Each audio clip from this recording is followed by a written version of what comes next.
There are so many things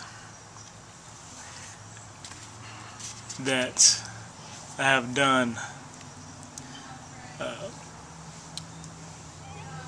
in these years since 2000 on. Things I've done, things I experienced that a lot of times, most of the times, I can't really explain what it is that happened. I can't explain why they happened. I can't explain why it is I do the things I do. It's just that the best way to describe it is that I've been guided that way. So for several years, I've been feeling this push, this desire, this want to get a tattoo here on my forehead. I didn't know what, but like I said, I just felt this urge. And then finally, I'm not sure how long I had it. How long I had this? About a year and a half, 2, something like that. I decided on this, the Gmail. It's Hebrew character, which is the third letter of the alphabet, represents the number 3. And I know there's, with most things, there's always a deeper meaning to it. Of course, 3. This is sort of representing the third eye. It's representing the third church, which what I preach and teach, what I call my church, the third church of Jerusalem, house of prayer, temple of God, teaching and preaching that we are the true church, the temple and house of God. Right? That we must come to understand this, that we are the true building, not these out here that are made by our hands, but the one that's here that's made by God. And it's all about, so it's all about congregating within us, and of course, with unconditional love, uncompromising truth, and unequal belief within us, to train and prepare our minds, our heart, our soul, and our minds, to live in God's way, starting with truth, because truth is God, truth is above all. So 3 has always been my number, if you will. My lucky number, whatever it is. I've always had a pull and affinity to number 3. So I just got offline watching the video, but brother, I can't say his name. He has a Hebrew name. He he's under the username of Ethiopia WorldNet, the Line of Judah Society here on YouTube. And he happened to talk about the metaphysical meaning of Gmail, or how else was he saying it? Let me try. Actually, I'll put this up as a reply to him, but it's not a reply. It's just to show y'all my connection. So, like I said, I've always just done things because I felt it. So he happens to pull out this book. Hope you can see that. The Metaphysical Bible Dictionary, right, which I've had for years, and I don't know why I didn't think to look in here to look up the camel, because this also it's supposed to represent a camel, if you will, because they say if you look at it, it's like a hump of the camel. It's supposed to represent going through the desert. So he started reading through, and I read along with him, the metaphysical meaning of the camel. And it says, an explanation of John the Baptist being clothed with camel's hair. Matthew 3:4. It is given as follows. A camel symbolizes power of endurance, strength, and patient perseverance. Hair is symbolic of the power to equalize the inner and outer life forces. He who sets himself to do the work of manifesting God must be clothed with the power, patience, perseverance, and strength of spirit. For those who know me, those who watch my videos, that spirit, I'm going to say that's that spirit of truth. We must bring within us the spirit of truth. I am constantly moving forward in perseverance of speaking of the power of truth, the saving grace of truth. the salvation of truth. And fully how it is that we must embrace it and take it within us and become one with truth. Thus, to manifest God, we must fully embrace it. Once again, loving with all our heart, soul, mind, and strength, and examining all things in truth, having our mind set on truth, our eyes to look for truth, our mouth speaking truth, our ears listening for truth, our minds trying to discern truth in any and everything, in all things, no compromises, truth in the smallest of things and the greatest of things. It's all about truth. It's all about seeking the truth and living and moving forward through and by truth. He must will to seek, to know, to understand God, and to do His holy will. He must will to seek, to know, to understand truth, and to do His holy will, the holy will, the will of truth. Right? He must learn to discriminate between the thoughts, imaginations, desires of self, and the visions and commands of God. He must learn to discriminate between thoughts, imaginations, desires of self, and truth. How do you discriminate? How do you discern? Through truth. And the visions and commands of God. All visions, all commands of God will be through what? Truth. Through the word of truth, through the power of truth. We must eliminate our subjective truth, our beliefs, our opinions, and look to truth first, discern truth first.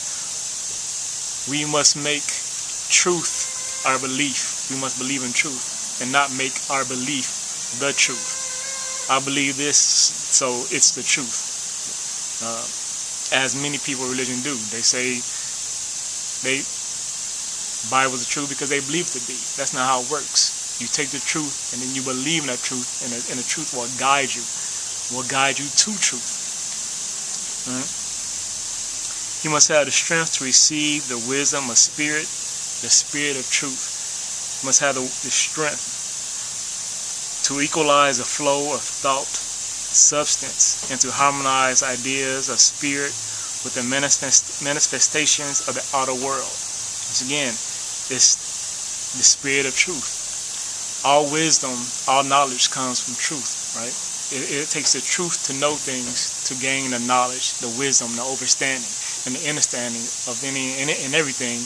Is you must know the truth of whatever it is, whatever the subject, whatever instance, whatever it is. To have the wisdom and knowledge of it, you have to know the truth of it. And then, once again, we manifest that in the outer world by living our life in truth, speaking truth, and bringing truth to everybody, and saying, stop, and let's examine it in truth. Let me try to eliminate my belief. You know, I'm always willing to say that the truth is maybe that I am not speaking the truth. The truth is maybe I'm speaking out of total ignorance and I am wrong. And that's what I must do through truth. And that's what I must do if I fully accept the truth. I must accept the truth of myself and my possible failings and my failings that are there as a human being, or one born in ignorance, and one that has an ego, and the one that is lost. Right? But in believing, I believe the truth is the way, but I believe that it is beyond my belief that truth is the way. Truth is the way, and that I believe in it because it is true. He must put into practical, everyday use the truth of the absolute, the true, absolute truth, not subjective, not objective, the absolute truth, the core, fundamental truth, the absolute truth, the God truth of everything, uninfluenced by the praise or condemnation of man. That's why, you know, I don't let people put me down, get me down, and I don't allow people who say good things about me to raise me up, because it's not about me, it's about truth. You know, it's, and I said it before, I hesitated to comment people who say good things about me. I feel I have to reply out of respect, but I never want to take that to heart as a meaning that I am greater than truth itself, greater than anyone. I am only trying to live in truth. I am only trying to bring truth to you. I am only trying to be truth for you. He must put God before self, truth before self. All this must be done before he can recognize the Christ, the Spirit of God in himself, the Spirit of truth. It's within us. We must manifest it within us. That is salvation within the holy church, the temple, right here. What's manifested, and then it's through truth. It discerns and it eliminates all things. You bring in truth, and truth squeezes out lies, squeezes out the beliefs that are based on lies, right? The half truth.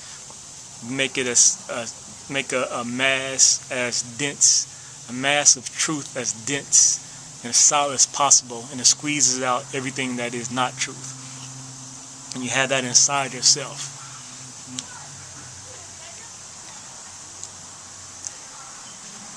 You will see readily that the work cannot be done by the human self. It can be accomplished only through the power of the Spirit, the Holy Spirit of God, the Holy Spirit of truth. A comparison to the camel may be made of the Jews or Hebrew Israelites, which is another issue in itself. In their zeal for God, their religious worship, they had the camel's persistence and patience, determination to the point of seeming obstinacy. Obstinacy. I have to look at that word. I try my best to stay in the zeal for truth. My so-called religious worship is, when people ask me what my religion is truth. And like I say, people don't understand that most of the time. It's because they're not accepting what it is I'm saying. My religion is truth. It's all about truth. My religion is truth. My God is truth. I worship in truth. It's as simple as that. But it's very hard for many people because we live our lives so many times based on belief.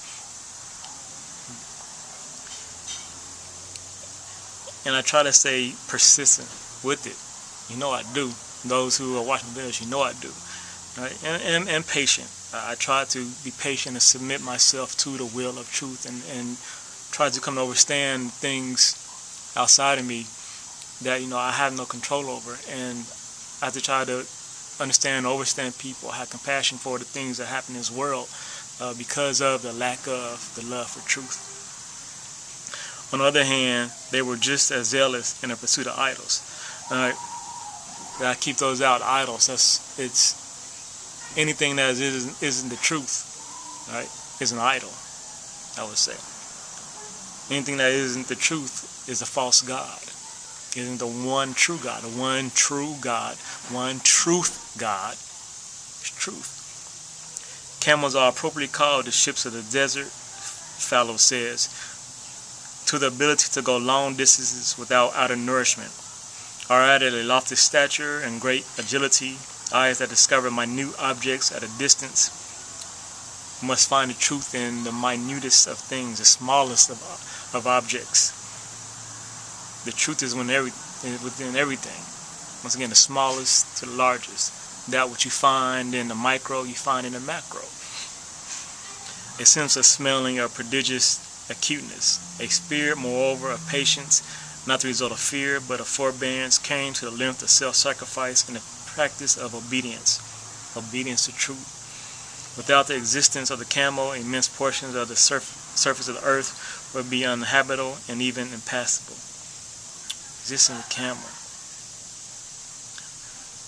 Without truth, just think of how inhabitable, how this world as a whole, and really specific places, nations, and countries on this world are in such turmoil, so much pain and suffering. And why is that? Because of lack of living in truth. Truth nourishes us. It replenishes us. It saves us. And when we don't do that, it's to our own demise. It's without truth that there is a gnawing and gnashing of teeth. It's without truth that we are damned. Surely the Arabs are right. Job's beast is a monument of God's mercy. The Arabs call the camels Job's beast in reference to his great patience and forbearance. The thought of these characteristics in the camel and the great value recalls to mind the words of the Master. In your patience ye shall win your souls. In your patience you shall win your lives. In your patience with truth. Truth brings us life. Truth saves our life, saves our souls. And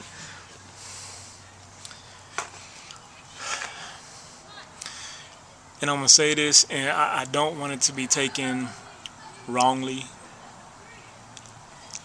I am trying to examine the truth. As I said, is it a coincidence that I put this on me and it relates so much to who I am?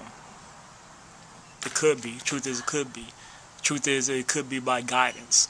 Guidance by who? Guidance by God. Guidance in truth.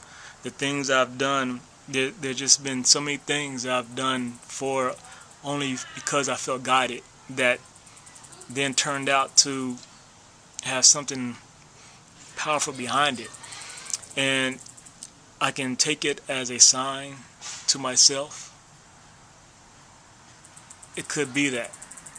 I've had so many. And it also can be taken as a sign to you of who I am. But ultimately, it's not I that can speak to it.